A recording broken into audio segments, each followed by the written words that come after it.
Senator from Arkansas. Thank you, Madam President.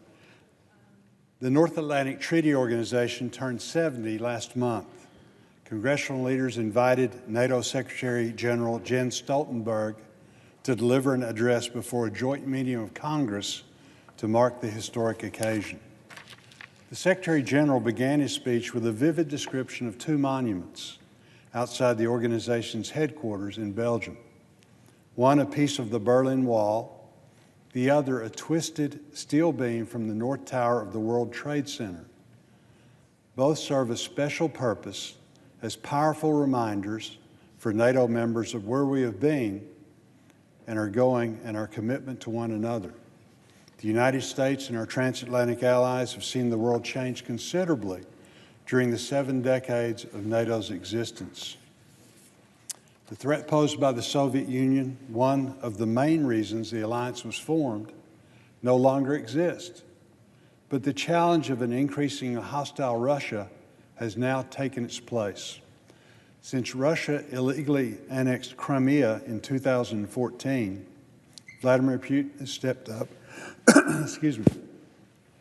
up his acts of aggression by arming pro-Russia rebels in Ukraine, carrying out bombing campaigns on behalf of a murderous regime in Syria, and conducting cyber attacks on Western democracies.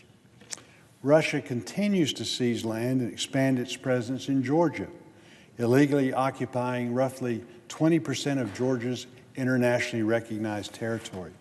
On top of this, Russia has deployed mobile, nuclear-capable missiles in Europe. This clear violation of the INF Treaty will have long-term ramifications for NATO countries. As the Secretary General stated in his joint session address, an agreement that is only respected by one side will not keep us safe. We don't have to return to a Cold War arms race as a result of Russia's actions.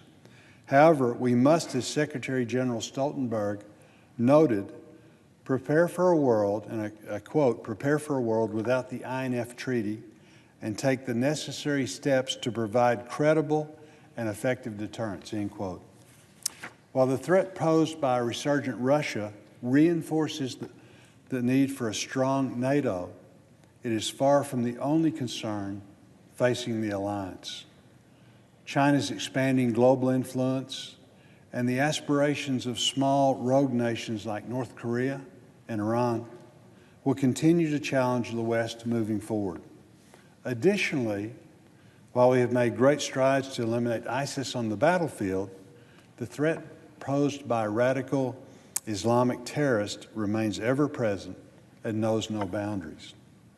The horrific Easter Sunday attacks in Sri Lanka have been linked to the terror group, proving that it clearly continues to export its tactics and recruitment well beyond Syria and Iraq. There is no doubt that Western democracies remain squarely on ISIS's target list. In fact, the propaganda arm of ISIS just released a video of the group's leader where he makes that threat abundantly clear. Amidst all of these challenges, NATO stands as a very visible deterrent. When half the world's military strength stands together, bad actors take notice. Collectively, NATO members also make up half of the world's economic might. The prosperity of NATO members makes the alliance that much more strong. With that prosperity, however, comes responsibility. The strength of NATO is contingent on each other and every member paying its fair share. Every member nation must meet the agreed-upon defense spending levels. Secretary General Stoltenberg stressed this point during his address, and this message has begun to resonate with NATO members. An additional $41 billion has been spent on defense by our European allies in Canada in the last 2 years alone.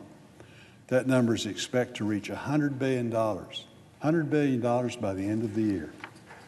President Trump deserves credit for bringing about this sea change. His words to our allies not living up to their commitments were conveyed in a very direct manner. NATO must be a fair alliance. The President's tough love message has worked. The majority of our NATO allies have pledged to meet their financial obligations by 2024. The U.S. has been and must continue to be a strong example in this regard. This is an important point to remember as we fulfill our funding obligations for fiscal year 2020. We must build on the progress we have made in recent years to end the chronic uncertainty that has negatively impacted our military readiness for far too long. The Trump administration and Congress's shared commitment to our national security has helped renew America's strength and given a blueprint to our NATO allies for how they too can help achieve their share of our common defense. Congress has ushered through the largest investment in our national defense since the Reagan administration, and President Trump has initiated the modernization of our nuclear arsenal and a national strategy for missile defense. These were not easy lifts, but the U.S. has made them all happen. Our allies can as well. We have accomplished a great deal together in the past, but many challenges remain for NATO in the future. As we mark the 70th year of the alliance, we do so with the knowledge that our friends from across the Atlantic will continue to be trusted partners who stand by each other in our hours of need.